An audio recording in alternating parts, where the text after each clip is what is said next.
નમસ્કાર મિત્રો, સુપ્રભાતમ. અમારી આલેખ નેચર ટીવી યુટ્યુબ ચેનલ ઉપર આપનું હાર્દિક સ્વાગત છે. મિત્રો, આ સૃષ્ટિની રચના જ એવી થઈ છે, જેને જે ગમે એ અહીંયા મળે છે. જેની જેવી નજર એવું એને દ્રશ્ય મળે છે.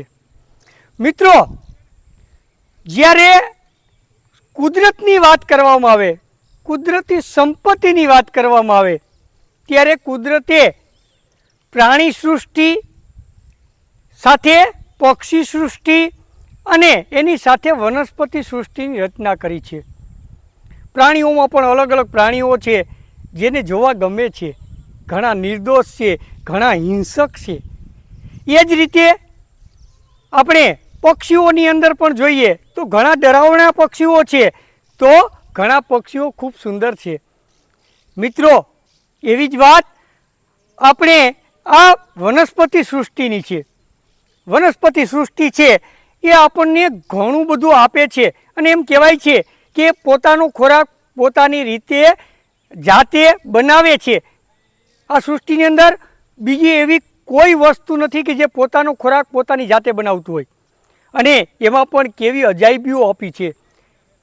ઘણા ફૂલ છે એ સુગંધી છે, તો જેને સુગંધ નથી ગમતી તો એને માટે રંગો છે. તો આપણે આજે એવી જ એક વનસ્પતિનો પરિચય મેળવવાનો છે કે જેની સુગંધ છે એ મનભાવક છે અને ફૂલ પણ સુંદર છે. તો એના વિશે એવું કહેવાય છે કે મનભાવક સુગંધ એની સદાબહાર એ છોડ. મનભાવક સુગંધ એની સદાબહાર એ છોડ. આંગણે નાગચંપો વાવો તો, આંગણે નાગચંપો વાવો તો આંગણું લાગે બેજોડ. મિત્રો, નાગચંપાનો છોડ છે એ આંગણે વાવ્યો હોય ને તો પાડોશી પૂછવા આવ્યો કે આવી બધી સુગંધ ક્યાંથી આવે છે. તો આવા એક સુંદર છોડ નાગચંપાનો આજે પરિચય મેળવવાનો છે. તો જોઈએ નાગચંપા વિશે. આ નાગચંપાનો છોડ છે. આમ તો આ ક્ષુપના વર્ગમાં આવતી વનસ્પતિ છે. એને છોડ પણ નહીં અને ઝાડ પણ ન કહી શકાય, પરંતુ આપણે તેને ઝાડ નહીં પણ ઝાડવું અથવા છોડના નામે જ ઓળખીએ છીએ. નાગચંપો આપણે ત્યાં ખૂબ ઓછા પ્રમાણમાં જોવા મળે છે, પરંતુ બંગાળ, આસામ, કર્ણાટક વગેરે રાજ્યોમાં એ વિશેષ પ્રમાણમાં જોવા મળે છે. એટલું જ નહીં, પરંતુ ચીન, મંગોલિયા જેવા દેશોમાં તો એની ખેતી પણ કરવામાં આવે છે. આપણે ત્યાં મંદિરોના પટાંગણમાં, શાળાઓના મેદાનમાં, બગીચાઓમાં અને ઔષધીય વનોમાં તો તે અચૂક જોવા મળી જાય ખરો. બારે માસ લીલોછમ રહેતો, સુગંધિત ફૂલો આપતો, તેમજ આપણે ત્યાં ખૂબ પવિત્ર ગણાતો નાગચંપો વાવવા લાયક તો ખરો. તેના ફૂલો નાગ એટલે કે સાપની ફેણ આકારની પાંખડીઓવાળા હોય તેને નાગચંપો કહેતા હશે. તો હિન્દીમાં પણ તે નાગચંપા તરીકે જ ઓળખાય છે. સંસ્કૃતમાં તેનું નામ નાગચંપક કે નાગપુષ્પા છે, જ્યારે અંગ્રેજીમાં તે ચંપાક તરીકે પ્રસિદ્ધ છે. તો તેનું શાસ્ત્રીય નામ મેગ્નોલિયા ચંપાકા છે. તેના મૂળ ખીલા મૂળ અને અનેક ફાંટાઓમાં વિભાજિત હોય છે, જ્યારે તેની મુખ્ય દાંડી હાથના કાંડાથી માંડી એકાદ ફૂટના ઘેરાવાવાળી પણ હોય છે.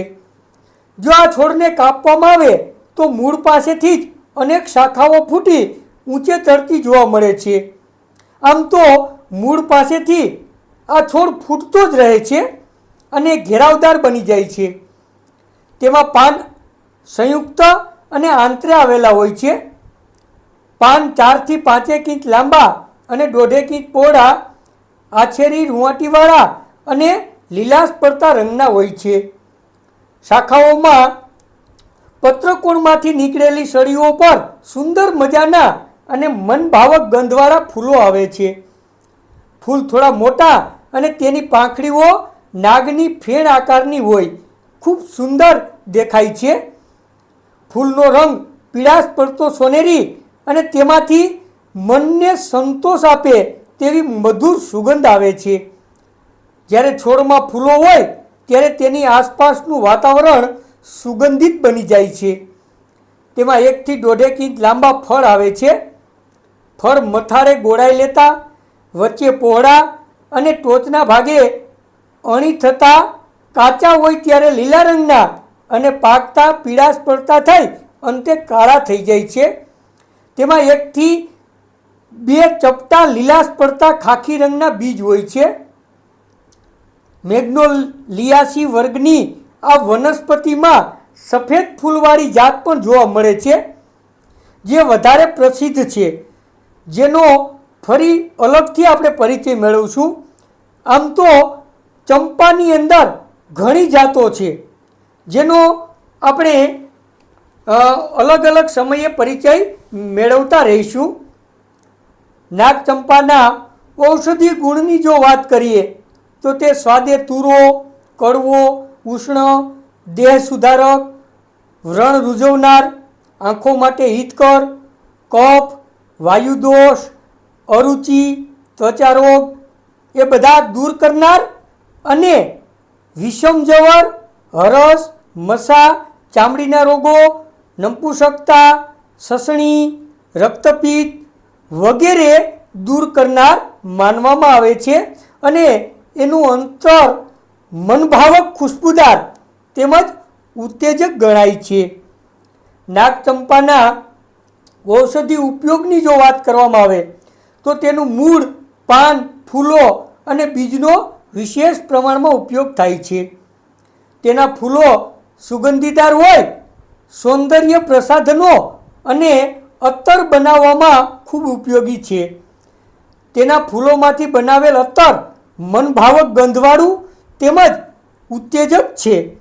તેમજ તેનું તેલ ચામડીના રોગો દૂર કરનાર અને વાન ખીલવનાર છે. નાગચંપાના ફૂલોને સૂકવી અને તેમાંથી અત્તર બનાવવામાં આવે છે અને તેના બીજમાંથી તેલ કાઢવામાં આવે છે. નાગચંપાની છાલ અને મૂળનો કાઢો કરી પીવાથી ખાંસી તેમજ આમાશયના રોગો દૂર થાય છે. આ કાઢો વિષમજવરની ઉત્તમ દવા છે. ચામડીના રોગોમાં નાગચંપો ખૂબ જ ઉપયોગી ગણાય છે. નાગચંપાના બીજ કોપરેલ તેલમાં ઘસી ખસ, ખરજવું, ફોલાવો વગેરે ચામડીના રોગો ઉપર લેપ કરવાથી ખૂબ રાહત થાય છે. તેમજ ચામડી ઉપર પડેલા કાળા ડાઘ પણ દૂર કરે છે. નાગચંપાના પાનનો રસ 1 ચમચી નિયમિત થોડા દિવસ લેવાથી સસણી એટલે કે વરાધ દૂર થાય છે.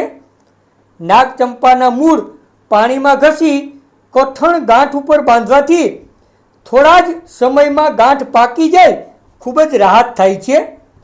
નાગચંપાના પાન અને ફૂલોનો રસ પીવાથી હરસ અને મસા દૂર થાય છે. નાગચંપાનું ચૂર્ણ પાણી સાથે લેવાથી અપચો, કૃમિ રોગ, વાયુ રોગ, પેશાબના રોગો દૂર થાય છે. તેમજ રક્તવિકાર દૂર થઈ રક્ત શુદ્ધિકર મનાય છે. આમ નાગચંપાના ઝાડવા ખૂબ જ ઉપયોગી અને 12 માસ લીલાછમ, ઘટાદાર અને પવિત્ર હોય ઘર આંગણે ખરેખર વાવવા જોઈએ. નાગચંપાનો પ્રમાણસર ઉપયોગ અનેક રોગો દૂર કરનાર છે. જરૂર પડે વેદની સલાહ અનુસાર ઉપયોગ કરવો હિતાવહ છે. તો મિત્રો, આજે આપણે નાગચંપાના છોડ વિશે જાણ્યું. સુગંધી છોડ છે, એનું અત્તર છે એ ખૂબ જ મનભાવક અને ઉત્તેજક છે. એટલું જ નહીં, એના ફૂલ પણ આપણે જોયા કે નાગની ફેણ આકારના વળેલા હોય અને એટલે જ આપણે એને નાગચંપો કહીએ છીએ. અને નાગચંપાની અંદર મેં અગાઉ તમને કીધું એમ કે જે સફેદ ફૂલવાળી જાત જોવા મળે છે એ પુષ્કળ પ્રમાણમાં જોવા મળે છે. જ્યારે આપણે આ પીળો જે સોનેરી ફૂલવાળો નાગચંપો જોયો એ ઓછો જોવા મળે છે. તો આવા જે અજાયબ ફૂલો છે અને આવી અજાયબ વનસ્પતિ છે એનો પરિચય મેળવતા રહીએ. અને મિત્રો, પ્રકૃતિ તરફ આવો. અત્યારે તો પ્રકૃતિ ખૂબ જ સુંદર ખીલી છે અને જ્યારે વનવગડામાં જઈએ ત્યારે મજા જ આવ્યા રાખે. તો મિત્રો, આપ પણ એમાં રસ લેતા થાવ અને આપ આગળ વધો એવી આપને બધાને વિનંતી છે. નવા ઝાડ વાવો, છોડ વાવો, નાગચંપા જેવા છોડ ઘરે પણ વાવો. અને હા, આપણો આ સફર છે એ સતત ચાલુ છે. તો આવતા મંગળવારે ફરી પાછા આપણે એક નવી જ વનસ્પતિ લઈને આવશું. ત્યાં સુધી રજા આપશો. નારાયણભાઈના જય શ્રી કૃષ્ણ.